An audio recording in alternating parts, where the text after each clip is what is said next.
제목 좀 따라해 보실래요? 말씀이 육신이 돼요. 말씀이 육신이 되어 예, 오늘 요한복음 강의 5번째 시간이죠. 오늘까지 이 요한복음 서론을 보고 다음 주부터는 세례 요한의 스토리 본론으로 들어가도록 하겠습니다. 항상 어떤 본문이든지 간에 서론은 좀 어려워요. 제가 여러 번 이야기했지만 서론은 여러 가지 뼈대를 이야기하고 이론을 이야기하고 어떤 이 어원적인 이야기 단어들을 설명을 해야 되기 때문에 저도 전하기에 딱딱하고 여러분들이 듣기에도 꼭 우리 학생들로 본다라고 한다면은 수학 시간 같아요. 수학 시간. 알아듣지도 못할 놈의 저 수학 공식. 왜 저기서 갑자기 또 저쪽으로 저쪽 풀이가 됐지? 이해 안 됩니다. 오늘까지만 요한복음의 서론을 보고 이제 다음 주부터는 본론으로 들어가도록 할게요. 자, 여러분 지난 시간의 말씀을 좀 먼저 간략하게 살펴보고 오늘 본문을 살짝 들어갔다가 정리를 해보도록 하겠습니다. 여러분 지난 시간에 이런 말씀이 있었지요. 빛이 어둠에 빛이 돼 어둠이 깨닫지 못하더라. 여러분 이 말씀은 우리 자신에 대한 실상을 성경이 고발하는 말씀이었습니다. 빛이 있으면 어둠이 어떻게 해야 돼요? 어둠이 있어야 돼요? 사라져야 돼요? 사라져야 되죠? 그렇습니다. 우리가 오늘 이 교회에 들어와서 제가 아침에 일찍 이 교회에 불을 딱 켜면은 이 어두웠던 이 예배 공간이 환해집니다. 여기 어둠이 있어요? 없지요? 우리의 눈빛만 어두울 뿐이지 어둠은 없어요. 항상 그렇습니다. 태양이 동시에 떠오르면은 밤의 어두움이 사라집니다. 그런데 이 우주 만물에 빛이 있는데도 어둠이 사라지지 않는 존재와 공간이 있어요. 그게 누굴까요? 따라해 봅시다. 나다. 그렇습니다. 이게 우리의 실상입니다. 실상. 모든 어두움은 빛이 존재하면은 사라집니다. 어두움은 실제로 빛이 없기 때문에 존재하는 공간입니다. 나는 왜 이렇게 어둡지? 내 영혼은 맨날 이렇게 어둡지? 내 감정은 왜 이렇게 어둡지? 다른 거 아니에요. 그거 어디 우리 학생들 요즘 코인 노래방 다니는지 모르겠지만 동전 500원짜리 잔뜩 들고 노래방에서 노래 부른다고 그 어두움이 사라지는 게 아닙니다. 그 속에 생명의 빛이 들어올 때만 내 속에 어두움이 사라질 수 있다. 근데 이 우주 만물에 빛이 비치면은 모든 어두움이 사라지는데 유독 딱 한 존재, 한 공간만 그 어두움이 존재하고 있다는 거예요. 그게 누구다? 나다. 따라해 봅시다. 나다. 그렇습니다. 빛이 어둠에 빛이 돼 어둠이 깨닫지 못하더라. 여러분 이 한 구절의 이 말씀을 통해서 인간은 우리는 그리고 나는 따라해 볼까요? 불가능의 상태이다. 그렇습니다. 누가요? 내가요. 여러분들 신앙생활 몇 년 하셨습니까? 저는 본격적으로 제대로 시작한 게 중학교 2학년 때 친구 따라 교회 가서 그렇게 신앙생활을 시작했어요. 했습니다. 얼추 30년, 40년 된 것 같습니다. 그런데 그렇게 여러분 오랫동안 신앙생활을 하고 신학을 공부하고 신학 석사를 마치고 그리고 20년 동안 부교육자로 사역을 하고 개척을 해서 이렇게 1년 6개월을 지나가고 있지만 실제로 저 자신에 대해서도 말씀을 통해서 비춰보면요 여전히 가능의 상태가 아니라 불가능의 상태라는 것을 속일 수 없어요. 여전히 어렵습니다. 여전히 개인적이고 이기적이고 말씀을 통해서 내 삶이 변화되어지고 말씀을 통해서 내 생각을 바꾸려고 하지 않고 내 생각을 가지고 말씀을 재려고 해요. 내 감정을 가지고 모든 상황을 틀어버리려고 해요.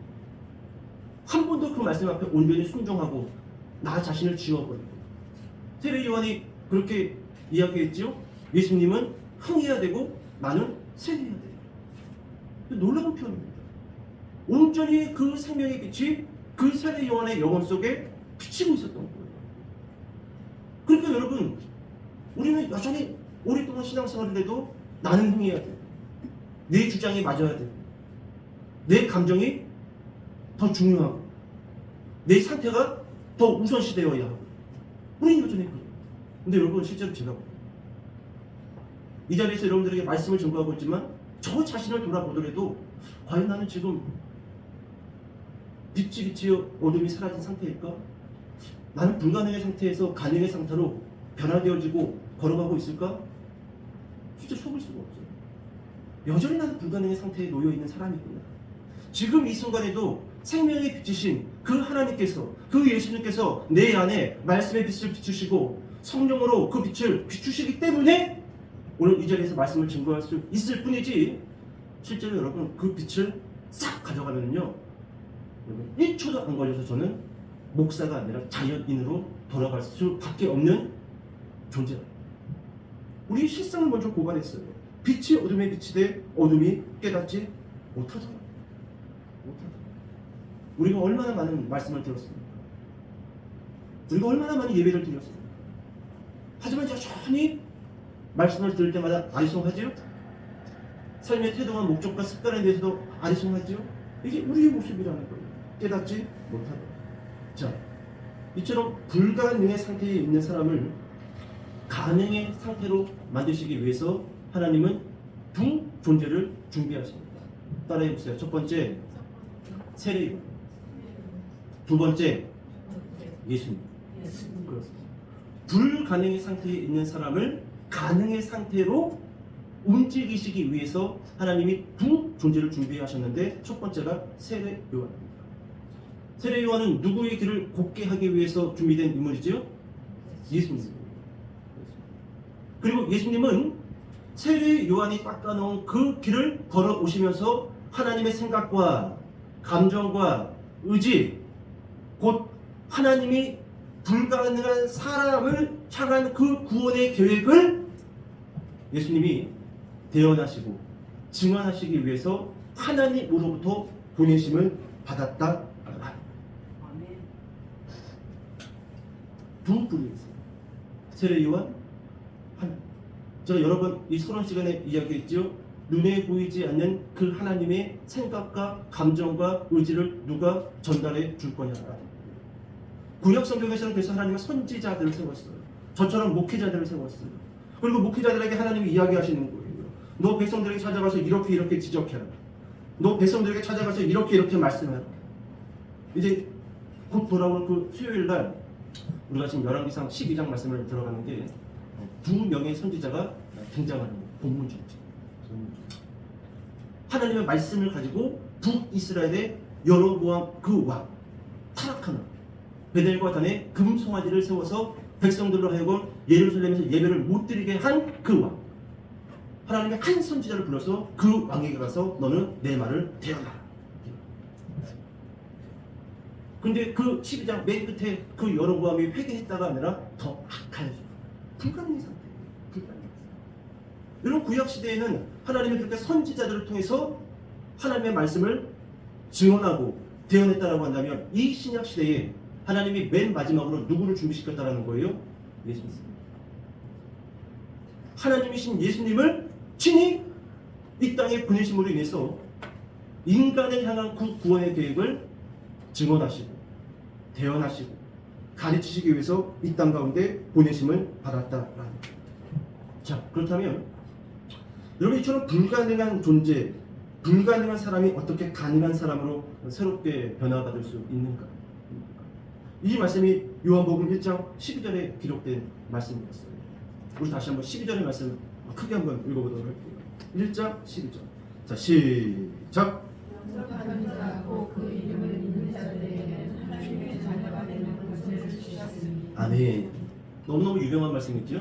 우리 학생들은 꼭 수련회 가면 밥 먹을 때 이 요한복음 1장 12절, 3장 16절 꼭 암송 말씀으로 기록되어 있죠. 영접하는 자, 곧 그 이름을 믿는 자들에게는 누구의 자녀가 되는 권세를 주셨으니? 하나님의 자녀. 하나님의 자녀. 불가능한 상태, 빛이 들어와도 어둠이 사라지지 않는 그 존재, 아무리 수많은 말씀을 들어도 바뀌어지지 않는 나라는 존재. 근데 그 존재가 불가능해서 가능의 상태로 바뀔 수 있다라고 12절에서 말씀해주고 있어요. 먼저 첫 번째 단어가 뭐예요? 영접이지요? 영접. 여기 영접은요, 두 부류의 사람이 존재하는 단어입니다. 첫 번째는요, 찾아오는 사람. 두 번째는 받는 사람입니다. 영접. 아주 오래전에 제가 섬겼던 그 교회에 중학교 1학년 남학생이 있었어요. 벌써 그 친구도 이제 얼추 30대 후반에 달려져 있을 것 같아요. 어머니는 걔가 어렸을 때 집을 나가버리고 아버지 술주정과 폭력, 그리고 늘 알코올에 쩔어 사는 아버지와 조그마한 단칸방에서 살아. 한 번 내가 그 친구 집에 신방을 가서 오지 말라는 거 기어코 찾아가가지고 밖에서 이 문을 열고 안을 봤더니 쓰레기잖아요, 쓰레기. 술 먹는 아버지가 청소를 할까요? 그럼 중학교 1학년짜리 남자애가 뭘 치우고 뭐 할 줄 알까요? 제가 왜 걔한테 관심을 갖게 됐냐면은 요즘 이 고등학생들도 먹고 치우지 못합니다. 습관이 안 되어 있어요. 생각도 거기에 미치지 못합니다. 근데 교회에서 뭐 학생들 청년들하고 뭐 라면이나 짜파게티 끓여 먹으면은 중학교 1학년짜리 그 애가 조금합니다. 1학년 남자애들도 우리 한 3개월이면 키가 조금 더 크니까 뼈쪽 말라가지고 옷도 늘 똑같은 옷 지저분하게. 근데 걔가 꼭 설거지를 하러 부엌으로 들어오는데 설거지를 기가 막히게 합니다. 중학교 1학년 나왔어요. 그래서 어떻게 설거지를 해야겠다라는 생각을 가졌지? 요즘은 대학생들도 지가 보는 거 지가 안 치워요. 다 버려놓고 가지. 요즘 갈수록 그 시사지를 읽어보니까 특히 이 여성분들 가운데 집에다가 쓰레기를 막 산처럼 쌓아놓는 이상한 정신적 질환을 갖고 있는 여자들이 많이 나타납니다. 이거 문제입니다. 우리 특별히 이 잘하는 학생들, 청년들, 청년 우리 지은장을 겹치는 여기 집안에서 제일 먼저 해야 될 건 청소예요. 눈 뜨면 청소부터 하세요. 화장하고 코 막 비비고 머리 손대기 전에 청소부터 하세요. 그게 처음입니다. 처음. 그리고 나서 샤워하세요. 샤워하세요. 그 친구 집에 갔더니 막 쓰레기가 산처럼 쌓여져 있어요. 그래서 오지 말라고 했고. 근데 얘가 어떻게 이렇게 설거지를 잘할까? 그걸 또 나중에 물어보니까 어려서부터 엄마는 없었고 술 주정뱅이 아빠하고 있다 보니 당연히 설거지는 누가 해야 돼요? 유치원 때부터 했대요. 유치원 때부터 의자 갖다 놓고. 그러니 설거지 도사지. 그러니까 항상 먹으면은 내가 치운다. 내가 치울 수밖에 없고 내가 치울 수밖에 없고. 그렇게 이 지역사회에 이 부모의 손길이 미치지 않는 아이로 사회복지에 지정이 돼가지고 그때 당시 아마 50만 원씩 지원을 받았던 것 같습니다. 그래서 물어봤어요. 그 50만 원 누가 받냐? 자기는 50만 원을 구경도 못했대요. 항상 그 50만 원 누가 가져갔을까요?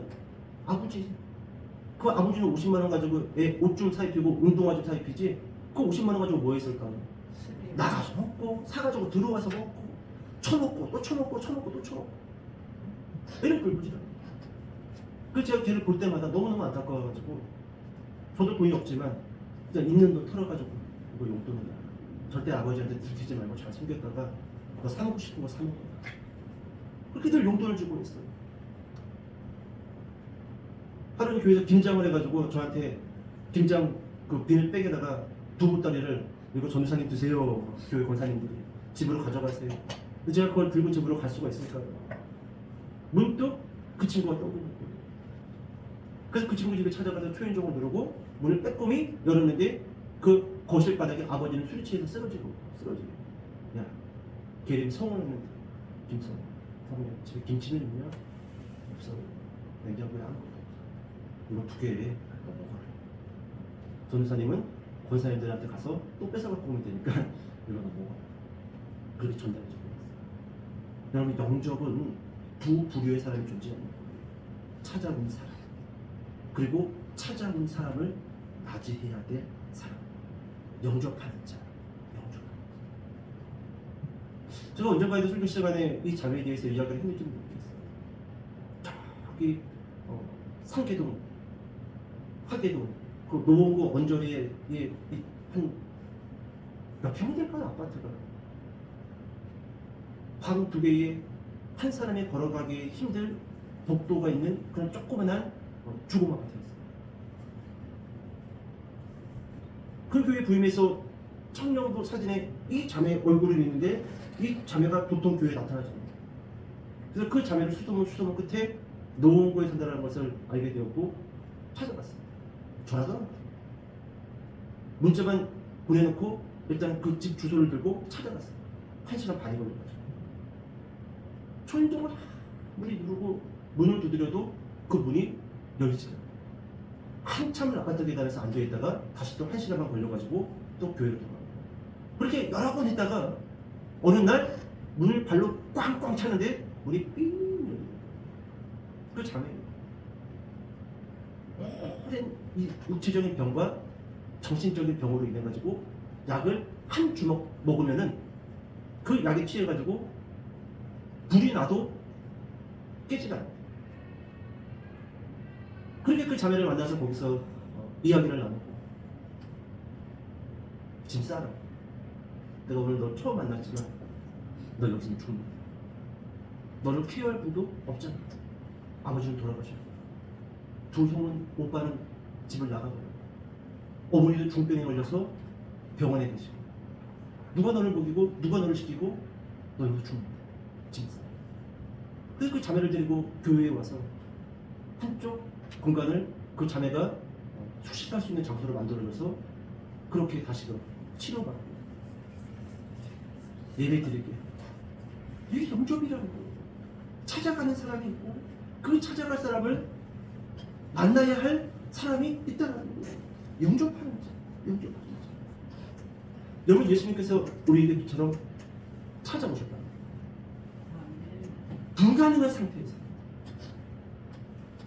양심이 완전히 사라져버린 사람, 어둠을 좋아하고 자신의 이기적인 그 감정을 더 우선순위해주는 그와 같은 사람들을 누가 찾아오셨다고요? 예수님. 영접하는 거죠. 영접하는 거죠. 여러분 어디 가서 뭐 이상한 남자친구 영접하려고 하지 마세요. 어디 가서 이상한 여자친구 영접하려고 하지 마세요. 먼저 여러분 우리가 가장 우선시 영접해야 할 대상은 누구지요? 예수님. 예수님은요 오늘도 우리의 마음에 그 문을 놓고 하십니다. 나왔다. 들어가도 되겠냐? 아니요. 오늘 제 감정이 별론데요. 들어가도 되겠냐? 아니요. 요즘은 제가 좀 만나는 사람이 있어서요. 이 사람하고 헤어지면 그때 좀 오세요. 지금은 어떠냐? 헤어진 것 같은데. 아 요즘은 좀 일을 해야 돼. 돈을 벌어야 돼. 나중에 없어. 그러다 죽어. 그러다 죽는다. 영접하는 거지. 자 그렇다면 찾아오신 그 주님이 우리에게 무엇을 주기 위해서 오셨냐? 무엇을 주기 위해서? 오늘 12절 말씀 다시 한번 봐보세요. 영접하는 자 곧 그 이름을 믿는 자들에게 무엇을 주시기 위해서 우리를 찾아오셨어요? 그 이름. 그럼 그 이름은 무엇인가? 같이 한번 큰 목소리로 이야기해 봅시다. 시작. 예수님. 예수님이 아니라 예수님. 예, 바로 똑바로 하셔야 돼요. 내가 돼. 예, 예수님 하면은 아닌 거 위험합니다. 총국문 앞에서 정확하게 예수님이라고 해야지. 예수님 하면 큰일 나요. 예수님. 여러분 예수님의 이름의 뜻이 무엇입니까? 마태복음 1장에서 그 예수님의 이름의 뜻을 우리에게 자세하게 말씀해주고 있는데, 여러분 마태복음 1장 21절에 이렇게 이야기합니다. 아들을 낳으리니 이름을 예수라 하라. 이는 그가 자기 백성을 그들의 죄에서 구원할 자이심이라 하니라. 아멘. 이게 예수님의 이름의 뜻입니다. 예수님이 우리를 찾아오셨어요. 무엇을 주기 위해서? 자신의 이름을 주기 위해서. 그 이름의 뜻이 무엇인가? 자기의 백성 그들의 죄에서 구원할 자. 이게 영접입니다. 아멘. 이게 믿는 겁니다. 영접하는 자, 곧 그 이름을 믿는 자들에게는 하나님의 자녀가 되는 권세를 주셨으니. 아멘. 주셨어요. 이게 영접이에요. 자 그렇다면 우리는 불가능의 상태였어요. 빛이 우리에게 찾아와도 우리는 그 빛을 거부했던 존재들입니다. 그 빛이 우리 안에 들어오지 못하도록 우리는 도망쳤고 거부했고 욕했고 떠났던 존재란 말이죠. 그러면 어떻게 이 예수 그리스도 자기의 백성을 그들에 대해서 구원할 자, 우리가 어떻게 그 예수를 영접할 수 있냐? 우리가 어떻게 그 예수를 우리 안으로 모셔드릴 수 있냐는 거예요. 이게 13절의 말씀이었어요. 13절의 말씀. 우리 13절로 가봅시다. 요한복음 1장 13절. 자, 시작. 이는 혈통으로나 육적으로나 사람의 뜻으로 나지 아니하고 오직 하나님께로부터 난 자들이니라. 아멘.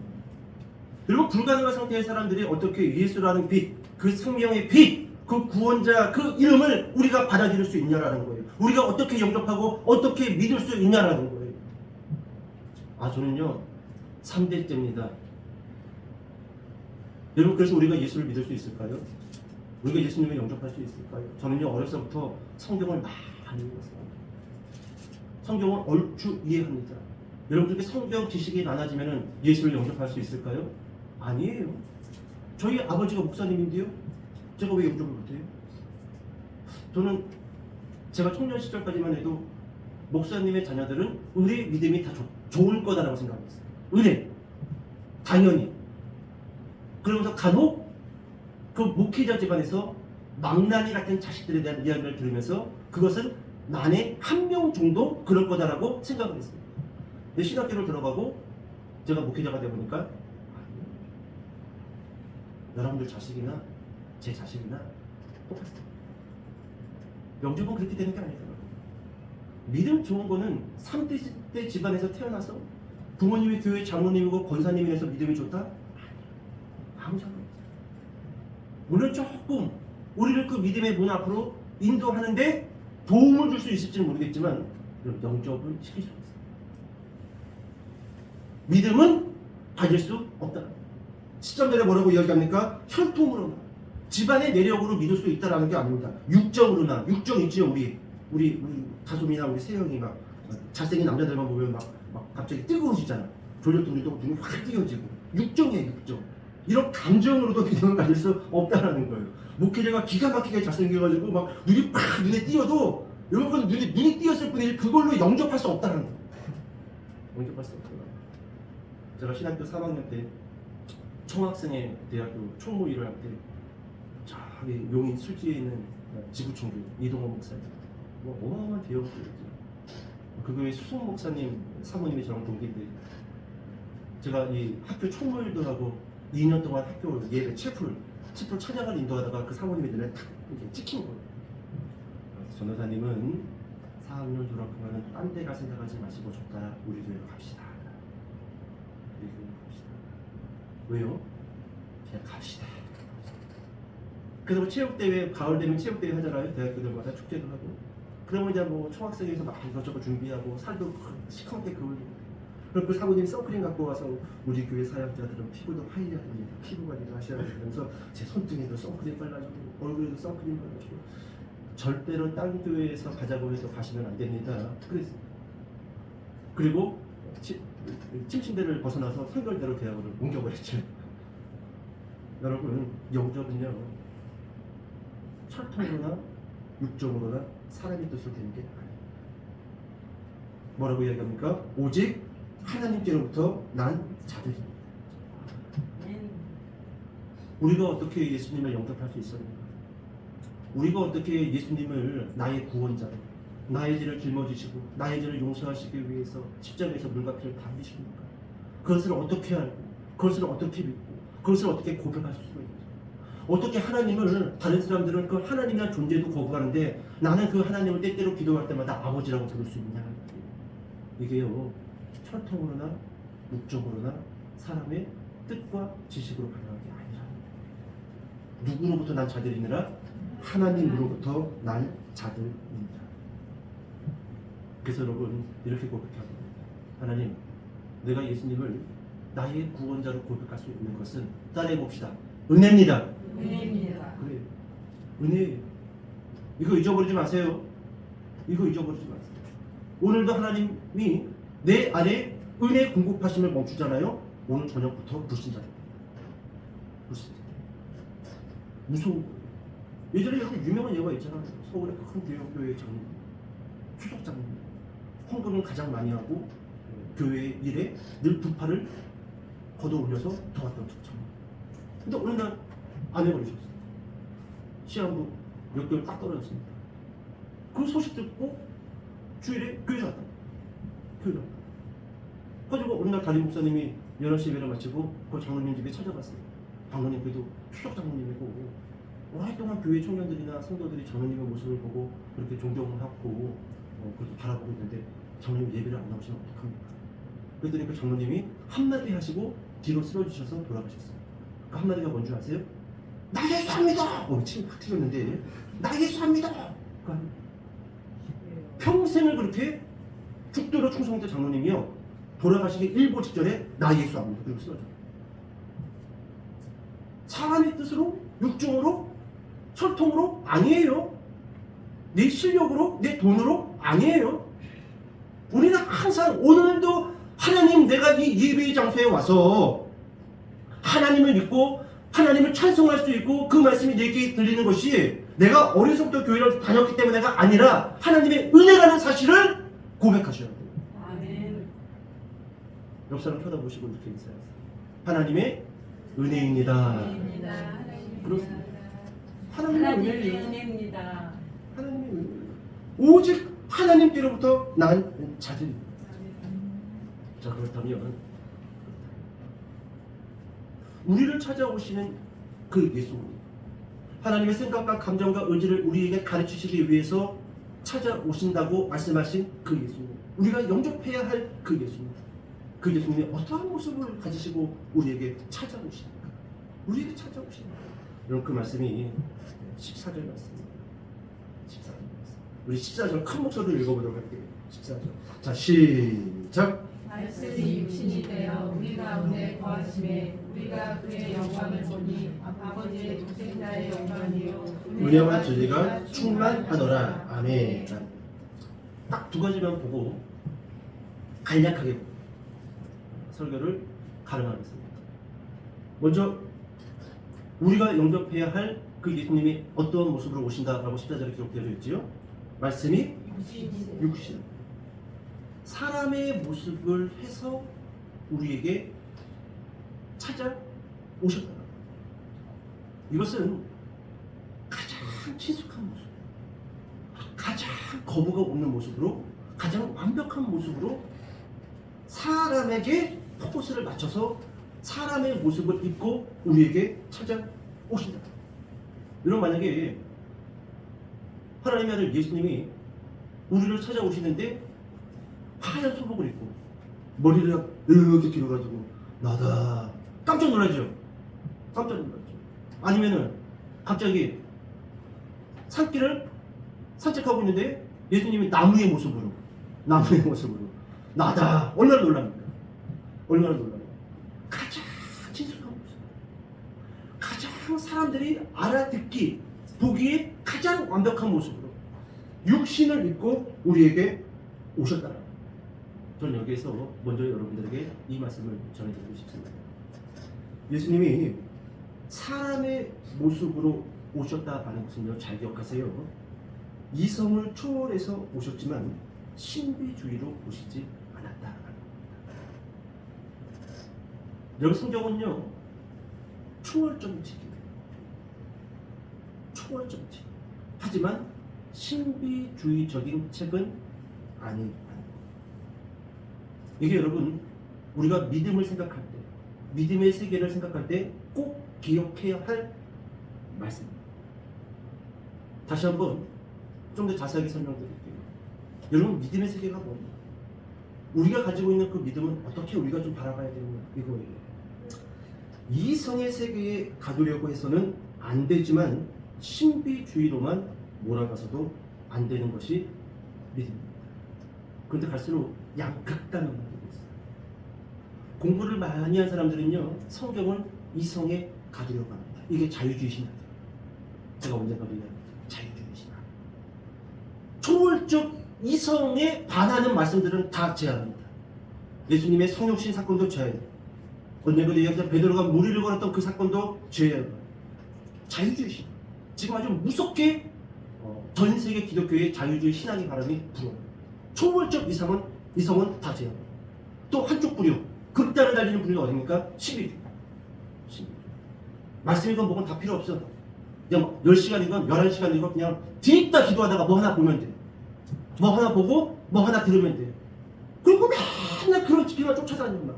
막 소리 지르는 이 두 개를 여러분 꼭 기억하세요. 예수님이 육신으로 오셨을 때 가장 친숙한 모습으로 오신 것도 맞지만 그 안에는 우리에게 아주 중요한 메시지, 초월적 이성으로 이 땅 가운데 오셨지만 신비주의로 오신 것은 아니라는 거예요. 이것을 우리가 잘 기억할 필요가 있다. 거로 믿음은 무엇인가? 이성과 신비가 함께 어우러지는 공간. 따라해 보실까요? 이성과 신비가 함께 어우러지는 공간이다. 그렇습니다. 꼭 기억하세요. 극단을 달리면 안 돼요.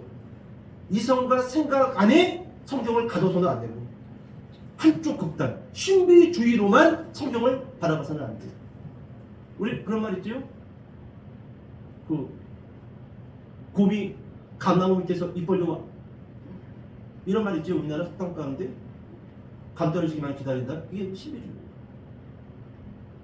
감을 먹고 싶으면 어떻게 해야 돼요? 이성을 가지고 짝대기를 하나 구해가지고 감을 때리든지 아니면 사다리를 갖고 와서 올라가야 되지요? 근데 신비주의로 가면 어떻게 될까요?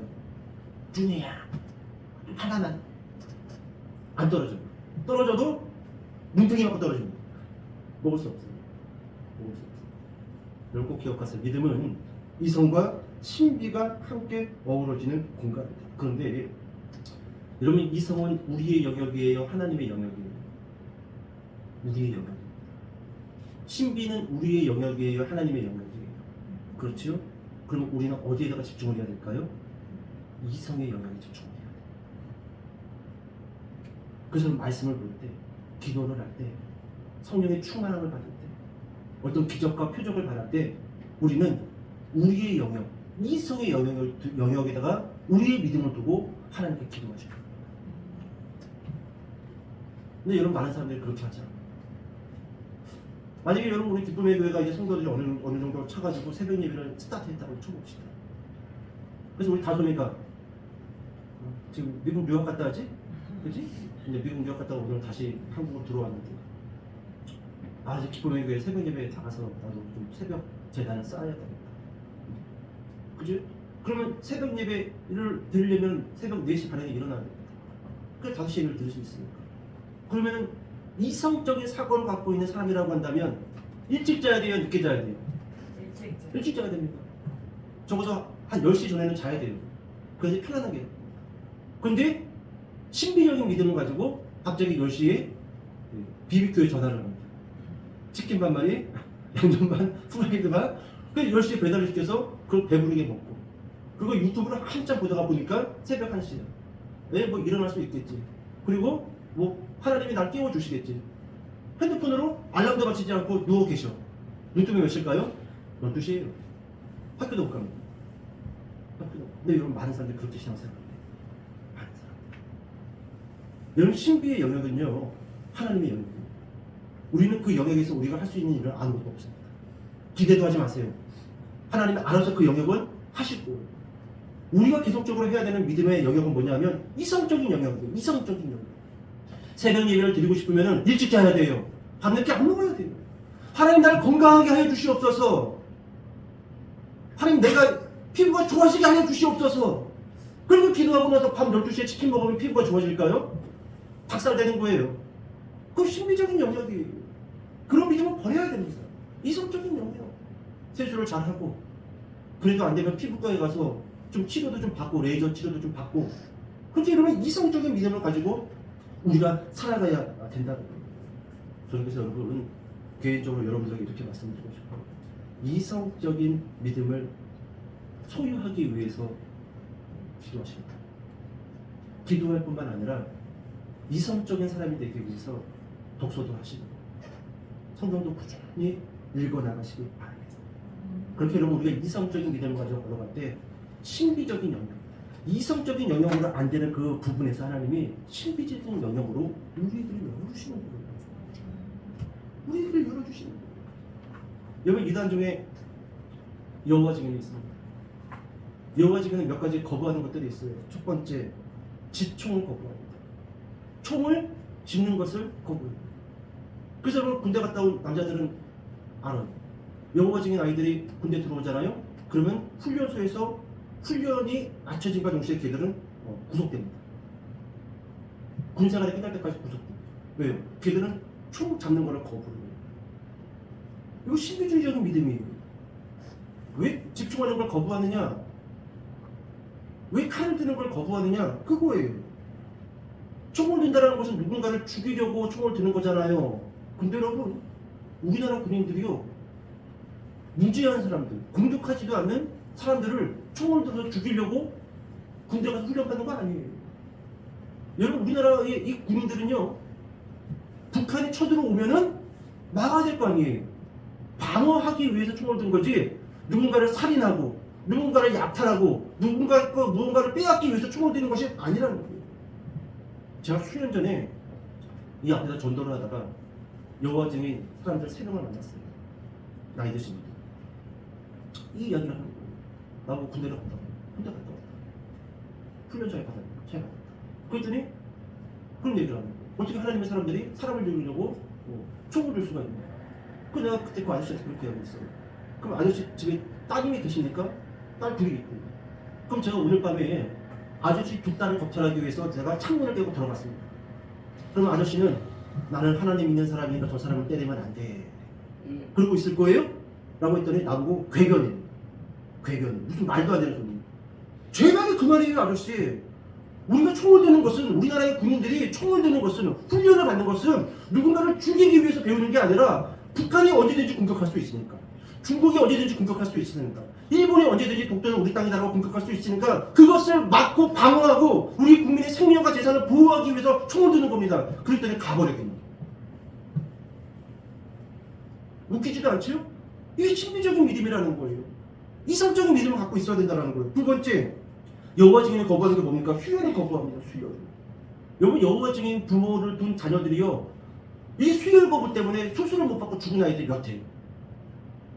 수혈을 거부해요. 왜요? 구약 성경에 피째 먹지 말라. 피는 생명입니다. 그래서 여러분, 자기 딸이 지금 응급 상황에서 피를 수혈을 받아야 되는데 그 수술실을 들어가는 그 의사의 손을 붙들고 여호와 증인 부부가 뭐라고 얘기합니까? 우리 아이에게 수혈은 하지 마세요. 이거 뭐라는 거예요? 죽어도 괜찮다라는 거예요.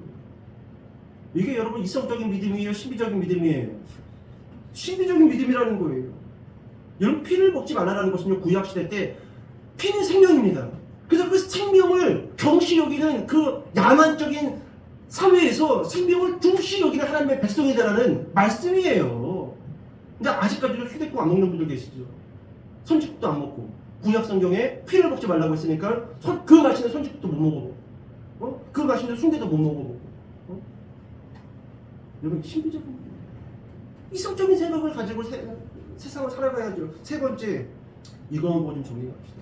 이번 여호와 증인은요, 모든 국가를 사단이 세운 왕국으로 이해합니다. 여러분, 우리가 사회를 살아갈 때요, 사회인들끼리 국가에서 만들어 놓은, 정치에서 만들어 놓은 약속이 있어요. 우리가 비행기를 탈 수 있다는 것은 그 비행기가 안전하다는 약속이 있는 거예요. 여러분, 우리의 재산과 생명을 군인들과 경찰들에게 의탁한다는 것은 약속이 있는 거예요. 그죠? 근데 신비적인 믿음을 가진 사람들은요, 이 사회적인 약속을 자꾸 안 믿으려고 해요. 안 믿으려고 해요. 오만 가지 세상에 이상한 무슨 음모론과 세상에 잡다한 말씀들을 가지고 그거를 정설인 것처럼 사회적인 약속을 안 믿어요. 나 그거 안 할 거야. 난 이거 안 할 거야. 이건 여러분, 이성적인 믿음을 가진 사람들의 모습이 아니에요. 신비적인 믿음, 막연한 믿음, 실상이 없는데 자꾸 없는 허상을 실상처럼 여기고, 이건 신비적인 믿음이라는 거예요. 이건 국가는 사단의 왕국이다? 물론 맞는 말일 수도 있습니다. 근데 하나님은 로마서를 보면은요, 국가를 통해서 일반적인 은총을 믿는 자들이든 안 믿는 자들에게 흘려 보낸다라고 말씀하고 있어요. 여러분, 국가가 없더라고 생각해 보세요. 우리가 어떻게 지금 이렇게 살 수가 있습니까? 안 그래요? 국가가 만들어 놓은 경찰과 군인이 없다고 생각해 보세요. 한전과 이런 통신사가 없다고 생각해 보세요. 우리가 어떻게 살 수가 있겠습니까? 여러분, 국가는, 세상적인 국가는 사단의 왕국인 거 맞습니다. 하지만 그 위에 하나님이 있어요. 하나님은 국가를 통해서 일하신단 말이에요. 그 사회적인 약속을 통해서 일반 은총을 흘려보내서 사람들로 하여금 평안하게 살 수 있도록 만드신다라는 거예요. 여러분, 제가 말하고자 하는 요지는 그거예요. 예수님이 육신이 되어서 이 땅에 오셨다는 것은 비록 초월적 이성을 돌파하고 오셨지만 신비주의로 오신 것은 아니죠. 정확하게 사람의 모습을, 사람의 말을 가지고 인자하게 다가와서 편안하게 질문을 받고 그 질문에 답해 주면서 정확하게 오셨다는 거예요. 이제 14절 말씀 한 번만 딱 읽고 설교 마칩시다. 14절 말씀. 자, 시작. 말씀이 육신이 되어 우리 가운데 거하시니 우리가 그의 영광을 보니 아버지의 독생자의 영광이요 은혜와 진리가 충만하더라. 아멘. 그러면 여기 거하심이라는 단어가 있죠? 이거 동그라미 치세요. 이게 헬라어로 스케네오인데 이 단어가 정확하게 어떤 단어냐면은 구약 이스라엘 백성들이 출애굽을 하고 하나님께서 모세를 시내산으로 불러서 십계명과 율법을 주십니다. 그리고 성막을 만들라고 주문하시고, 그리고 정확하게 그 하나님의 성막은 12지파의 가운데에 위치한 위치. 이 스케네오라는 단어가요, 성막을 칭하는 성막. 이스라엘 백성 그 한가운데에 하나님이 성막으로 내가 너희와 함께 하겠다. 하지만 신비롭죠? 구름이 그 성막 가운데 쫙 깔릴 때 하나님이 오셨구나. 신비로웠어요. 근데 여러분 요한복음 1장 14절에 그 똑같은 단어 스케네오가 여기에 있어요. 말씀이 육신이 되어 우리 가운데 성막을 치겠다. 근데 어떤 모습으로 오신다는 거예요? 사람의 모습. 사람의 모습이고 우리 가운데 성막을 침으로 인해서 내가 너희와 함께 거하겠다. 이제 마칩시다. 여기 14절 맨 끝에 보니까 은혜와 진리가 충만하더라. 은혜와 진리가 충만하더라. 우리가 그의 영광을 보니 아버지의 독생자의 영광이요 은혜와 진리가 충만하더라. 따라해 보실까요? 은혜와 진리가 충만하더라. 이게 여러분 예수님이 사랑하는 제자 요한이 말씀이 육신이 되어 우리 가운데 성막을 친 그 예수님을 바라봤을 때 느낀 감동.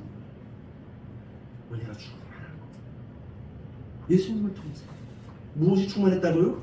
은혜가 충만. 여러분 은혜가 충만한 사람 되시길 바랍니다. 그냥 얼굴만 보더라도 말투만 보더라도 어쩌면 저 사람 참 은혜가 그냥 막 줄줄줄 새 은혜가 그냥 막 은혜가 충만하다. 근데 은혜만 받은 게 아니에요. 두 번째 무엇도 받았어요? 진리가 충만해. 진리가 충만해. 마찬가지. 오늘 우리가 말씀이 육신이 우리를 찾아오셔. 우리는 하나님의 능력을 통해서 그분을 영접해. 그렇기 때문에 우리는 두 가지가 충만해져야 돼요. 첫 번째, 은혜가 충만해. 내 능력이 아니에요. 그리고 예수님의 말씀을 통해서 진리가 충만하다. 이 성과 또한 초월적 신비가 함께 겸하여 하나님께 은혜를 돌리고 진리가 충만한 성도들, 이런 것처럼 은혜와 진리가 충만한 저와 여러분 되시기를 주님의 이름으로 축복합니다. 기도하겠습니다.